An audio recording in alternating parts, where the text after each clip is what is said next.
Just a few weeks ago, England did something that it hasn't done for a very long time. They crowned a new monarch. And with it happening in our modern world with social media, online video platforms like this, and major cable news networks, there's a good chance that you watched it happen, or at least saw a video clip or a few photos from the coronation ceremony. The one thing that I absolutely love about this moment is the place where it took place. If you've never visited Westminster Abbey, it's a destination that you need to keep on your bucket list, if only for the splendor of being inside it. And while there's a lot to take in up above your head, one of the things that most people notice when they visit the place is what sits below their feet: graves. Not just a few either. No, there are currently 3,000 people buried inside the walls of that church. And there's a reason for that. It seems that for a very long time, there was a belief that being inside meant that you were closer to God and closer to the prayers of people every day. Prayers that could help their soul move from purgatory to heaven a lot faster than normal. And that idea of being buried closer to God is also why churches have their own graveyards. Of course, if you've ever been to England or Europe, you know how romantic those church-centered burial grounds can be. Crooked stones lined up like geriatric teeth and covered in lichen and water stains. But even there, outside the walls of the church building, there were rules about distance and location. The good folks, and please notice the massive air quotes I gave it there, were often allowed burial spots closer to the physical church than those who lived on the margins of life. And often it was a corner far off from the edge of the graveyard where criminals would be laid to rest. So I think you get the idea. The more famous, the more moral, or the more wealthy a person was, the closer to God they were allowed to rest. We want to be closer to the sacred. Wherever we find holy sites, there's usually a history of human burial there. Some even predate the arrival of Christianity, focusing instead on proximity to a sacred object, like a standing stone or an ancient tree. Whatever the reasons behind these burials, they emphasize the obvious. We have a history with holy places, and that history extends well beyond the confines of the grave. I'm Aaron Mahnke, and this is Lore.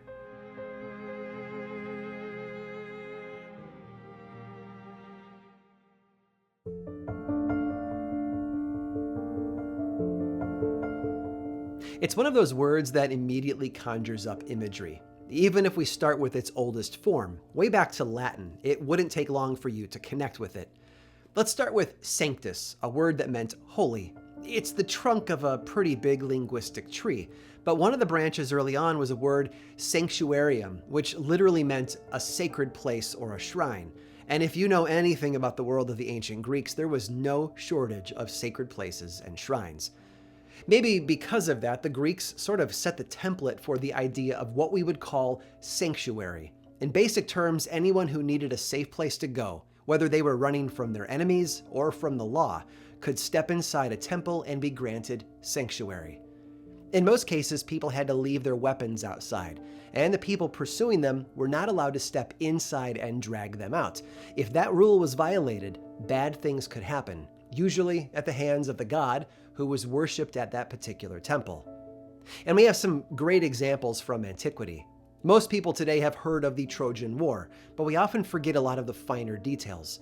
Cassandra was the princess of the city of Troy, the daughter of King Priam, and she was also a prophet thanks to a divine gift from the god Apollo. Now, there was a twist though. She could see the future, but no one would ever believe her. So when she predicted that whole Trojan horse trick thing, everyone laughed at her, until that is the Greeks took over the city. And Cassandra, knowing what would happen, made a beeline for the temple of Athena, where she took sanctuary. One of the Greeks, a guy named Ajax the Lesser, decided that the covenant of sanctuary wasn't important to him though, and he went inside and he dragged her out. The rest of the Greeks, including Odysseus, quoted Han Solo and said, "I've got a bad feeling about this," expecting Athena's wrath to destroy all of them. So Ajax turned the tables and he returned to the temple of Athena for some sanctuary of his own, which had somehow now become important to him again. And then he later escaped by ship. And that's what had happened. For violating Cassandra's sanctuary, Athena sunk his ship and killed him. Then there's the story of Cylon of Athens, a political traitor who tried to organize a coup in 632 BC. When his attempt to overthrow the government failed, Cylon and his fellow insurrectionists tried to hide out in the Temple of Athena, but they didn't plan well for their stay there, and nobody brought any food, so they began to starve. Not wanting their deaths to take place inside the sacred space of the temple, the authorities finally agreed to let them leave and head to trial. But the criminals were still a little worried about how the rest of the city might treat them, so they tied a super long rope to the statue of Athena, and then they all walked out still holding onto it, like grade school kids trying to bend the rules. How did it end? Well, someone snuck up behind them and cut the rope, disconnecting them from sanctuary, and then the people of Athens slaughtered them. Their bodies were buried in a mass grave and lost to time. Now, over the centuries, the Greeks kept refining the rules of sanctuary. It became pretty clear that clever people were taking advantage of this religious system, so more and more limitations were added on. And when the Romans arrived on the scene, they did even more editing to the concept. Under Roman law, sanctuary became a temporary state, not a permanent one, and the list of offenders who could seek sanctuary inside a temple got smaller. Specifically, murderers, adulterers, and debtors were no longer safe, which probably saved those temples a lot of time, if we're honest. Oh, and as the cult of the emperor grew in Rome, statues and temples in honor of them also became divine places of safety. So, there you have it. A brief tour of the ancient world and their tradition of sanctuary. It's clear that violating it came with consequences. Sometimes that was social, and other times, if the stories are true, the consequences were supernatural. But as the laws surrounding sanctuary became more and more refined, claiming it got even more complicated. And to see that, we have to fast forward to a very different place in time. The Middle Ages of Christian Europe.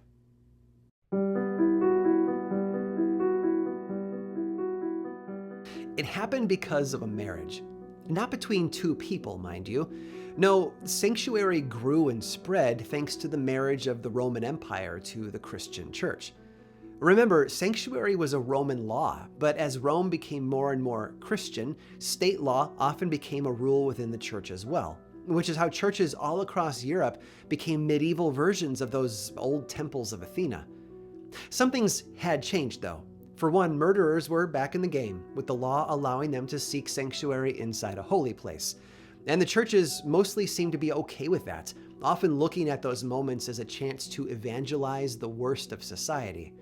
There were also some strict rules, too, just like in the ancient world. Weapons must be left outside the church, and they even had to specify no bows and arrows, because apparently enough criminals tried to shoot at the authorities from church windows that it needed to be spelled out more clearly. Oh, and this covenant of sanctuary could only last 40 days. Now, a handful of people would eventually receive a pardon from the king or have their charges dropped and be able to leave. But most of the time, the vast majority of the time, the person in sanctuary had a decision to make at the end of their 40 days. Stay in town and face the consequences, or claim exile and run away. And naturally, there were some wild traditions around that process too. In many cases, folks claiming exile were required to trade in their clothing for sackcloth, and they had to leave the church barefoot. Some places even required them to carry a cross as they headed out of town, which they had to do in a straight line, never leaving the road. We know more about sanctuary in England than we do the rest of Europe, mostly because the English really loved to make and write down lots and lots of laws. Plus, a lot of those old cathedrals are still around, and we can see the physical evidence of the practice right inside them. In a number of churches, like Durham Cathedral, for example, they had small chambers that were built above the side doors where clergy could keep a 24/7 watch for people who were seeking sanctuary. They even had a special bell called the Galilee bell that they would ring every time someone stepped inside for safety. After that, the fugitive would have to confess the crime that brought them there, right down to the specific details like the murder weapon, the dates, places, names, all of that. And thanks to that English addiction to writing everything down, tons of those records have survived to this day. Oh, and one other thing. Sanctuary wasn't always limited to the interior of the church. In Beverly, for example, sanctuary actually started 2 miles away, and that invisible boundary was marked by stone crosses on the 4 main roads leading into town. And if people tried to capture a fugitive inside that 2-mile ring, they were fined. Just how much that fine was depended on how close to the church they were, but it grew exponentially as you got closer, until the final level was a fine that was just called bootless, which meant that it was a price so high that no one would be able to pay it, and so their life was forfeit. But my favorite little story from this period comes from London. In 1321, there was a woman named Isabel of Bury who was inside the church at All Hallows on the Wall, and she was talking to a friend named Joan. Now, apparently the women were a bit too loud for the church's liking, so one of the clerks, a guy named Gilbert Leiter, came over and asked them to leave. But Isabel of Bury did not like to be told to shut up, especially by men, and so rather than leave the church, she pulled a knife and stabbed Gilbert in the chest, instantly killing him. Joan freaked out, of course, and bolted from the church, where she was immediately arrested for her involvement, but not Isabel. No, she was smarter than that. She looked around and realized that the safest place she could possibly be was right there inside the church, and she immediately claimed sanctuary. I actually like to imagine her doing it sort of like how Michael Scott on The Office declared bankruptcy, but that's just me. Anyway, there was a hot minute there where the authorities outside, as well as the clergy inside, didn't really know what to do with her. But they soon decided that sanctuary only applied to crimes committed outside, not inside the church. So they came in and arrested her. Isabel of Bury was then imprisoned, put on trial, and eventually executed for her crime by hanging. Apparently there were some limitations to sanctuary, and she had found at least one of them.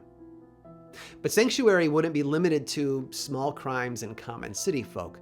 Just a century later, in the mid-1400s, it actually became the centerpiece of a major political drama, a tool in a sort of Game of Thrones that played out there in England.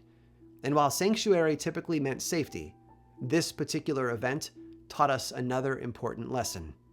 Not all walls are places of refuge.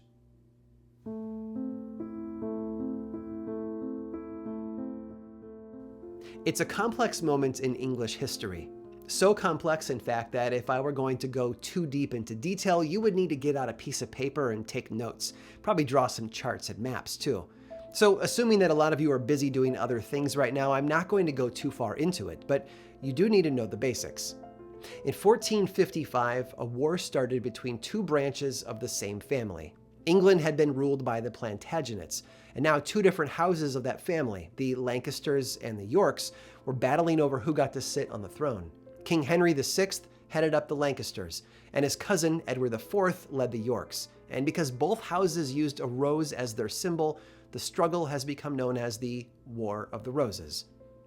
In 1461, Edward actually won, claiming the throne for himself and locking Henry in the Tower of London.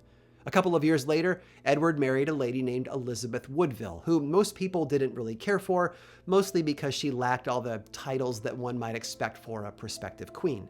She just came from a really nice family, which was apparently enough for Edward. Now, in 1470, some internal strife forced Edward to run away to Flanders, and Henry was set free and placed back on the throne. But when Edward had flown the coop, he had done so alone, leaving his very pregnant wife Elizabeth and their 3 daughters behind. So what did they do? They ran for sanctuary, of course. Interesting detail here. Like I said before, most churches had a 40-day limitation on sanctuary, but not Westminster Abbey. There was no time limit there, and a lot of fugitives just ended up living there for decades. Some historians believe because of that, upwards of 1,000 people each year went there looking for sanctuary. So that's where Elizabeth and her kids headed. While she was there, she gave birth to a son, Edward V, and enjoyed safety inside the church walls.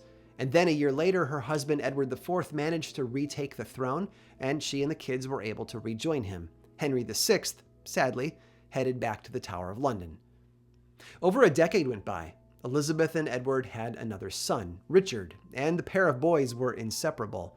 But then in 1483, King Edward unexpectedly passed away at the age of 41, and his brother, also named Richard, stepped in as protector to Edward's heir, Edward.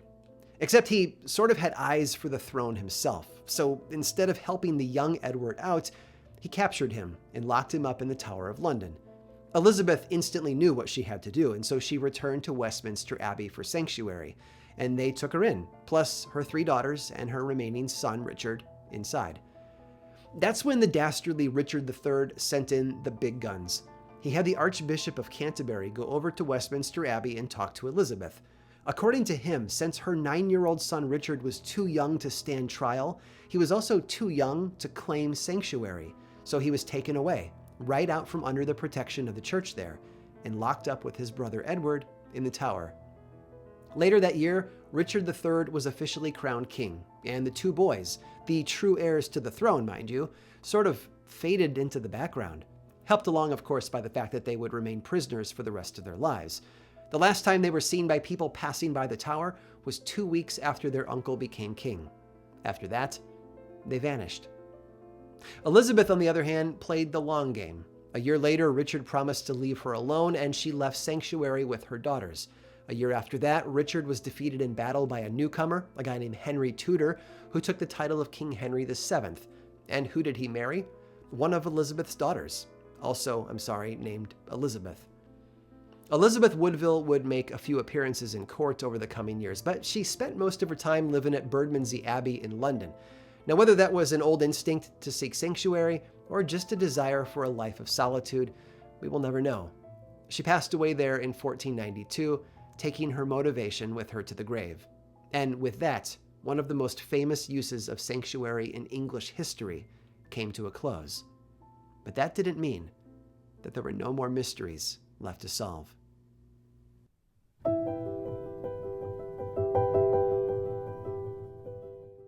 I think it's important to remember the power that words can have.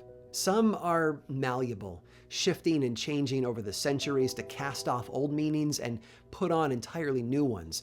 Those are the words that often require a roadmap, helping us understand why we use them the way we use them today. Other words, though, are crystal clear. They have this lineage that seems to shoot straight backward in time to a target that still makes sense to our modern minds. And thanks to a combination of the shadows of Latin within the English language and a little bit of pop culture, I'm looking at you, the Highlander, it is very clear that sanctuary is one of those obvious terms. History, as I hope you've noticed, is littered with the idea of a safe haven from the outside world that could be found on sacred ground. From the temples of the ancient Greeks, all the way up through the centuries to the towering cathedrals of England and Europe, people have a history of running toward their God's house in search of refuge. Even that old childhood game of tag, where players could be safe from being tagged if they were touching a certain object or a structure, feels like it's pulled right from those ancient traditions. Maybe it's just a feature of human nature. We all crave a safe house. Now, remember that story of Cylon of Athens who tried to overthrow the government of the city? Well, back in 2016, archaeologists discovered a mass grave containing 80 skeletons, some of whom had shackles on their arms. Many historians think that it's all that remains of Cylon and his followers. And speaking of skeletons, something else has been discovered. Back in 1674, almost 2 centuries after the War of the Roses, workers doing a renovation at the Tower of London found a wooden chest tucked away beneath an old staircase. And inside it, the bones of 2 individuals, both of whom were children. The bones were gathered up and placed in an elaborate marble urn and then buried in Westminster Abbey. They were labeled with a pretty presumptive claim, too. Here lie the relics of Edward V, King of England, and Richard, Duke of York. And then, after a bit of pomp, they were slowly forgotten again. Almost a century ago, in 1933, the urn was opened and the contents were re-examined. It seems that the bones did indeed match those of 2 boys in that 9 to 12-year-old range, and they even showed some structural oddities that have been seen in other Plantagenet bones. So they were reburied with the assumption that the label was indeed correct in claiming that they belonged to Edward and Richard. Over the years, their tragic fate has invited a whole range of theories and stories, and visitors to the Tower of London have even claimed to see their ghosts, holding hands as they float through the halls of the tower. There's even a group of researchers who are out to prove that the boys' uncle, Richard III, wasn't a bad guy after all. They've mounted a project to prove that Richard actually saved their lives, sending at least one of the brothers into exile. It's got this whole Da Vinci Code atmosphere to it, complete with cryptic symbols carved into a distant church. Of course, medical science has come a long way since then. A genetic test could obviously be the definitive way of putting an end to the mystery. But so far, the Church of England has refused all requests to open the urn and study the bones further. For now, the mystery will have to remain unsolved, and the brothers, if of course the bones are truly theirs, will remain in a very poetic place, inside the very sanctuary they once called home. I hope today's exploration of the concept of sanctuary was as enthralling for you as it was for my team and I to put together. There's so much tradition and odd behavior bound up in that word, and it really does hold a goldmine of fantastic stories. But not all sanctuaries were known as a destination. Some, in fact, worked the other way around, and I have just the story set aside to explain what I mean by that. Stick around through this brief sponsor break to hear all about it.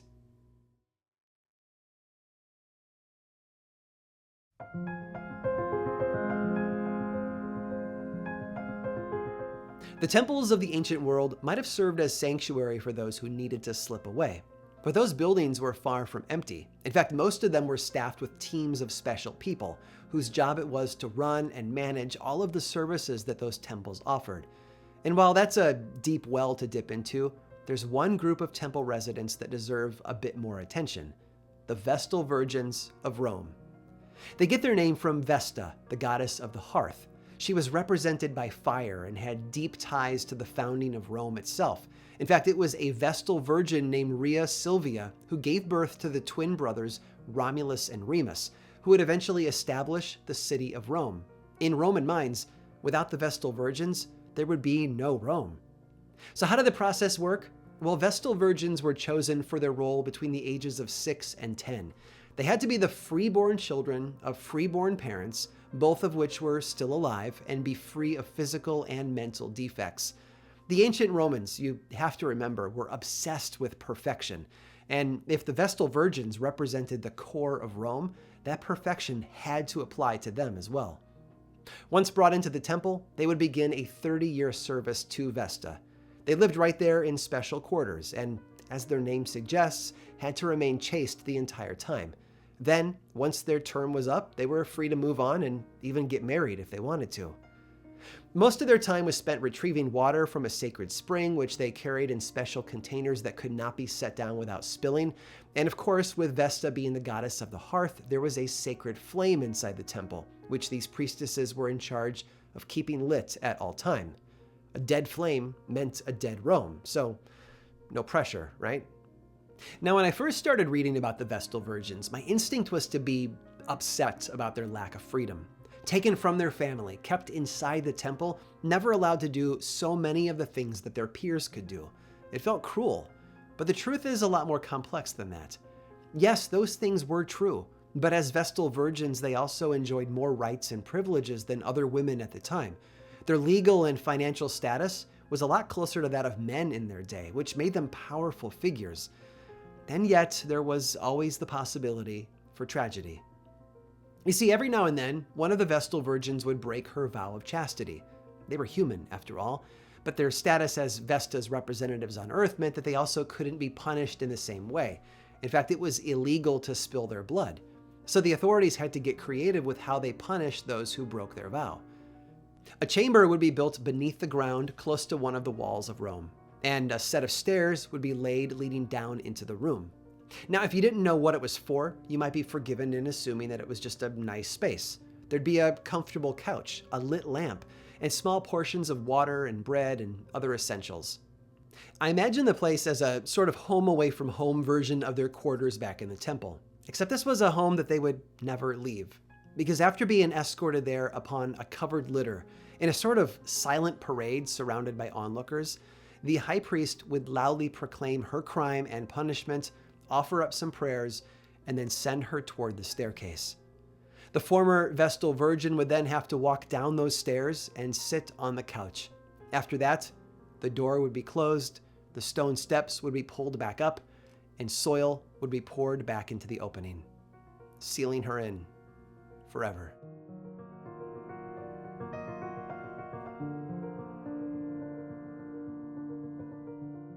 As always, folks, thank you so much for watching today's episode. Credits for the episode are in the description below. Lore has been a podcast since 2015 with over 400 million downloads to date. You can learn more about this show, plus the book series and the television adaptation over at lorepodcast.com. And of course, be sure to click on the subscribe button and the bell icon so that you don't miss future episodes of this show. And if you enjoyed today's episode, click on that thumbs up too. And you can also follow the show on Twitter, Facebook, and Instagram. Just search for Lore Podcast, all one word, and then click that follow button. And when you do, say hi. I like it when people say hi. And as always, thanks for watching.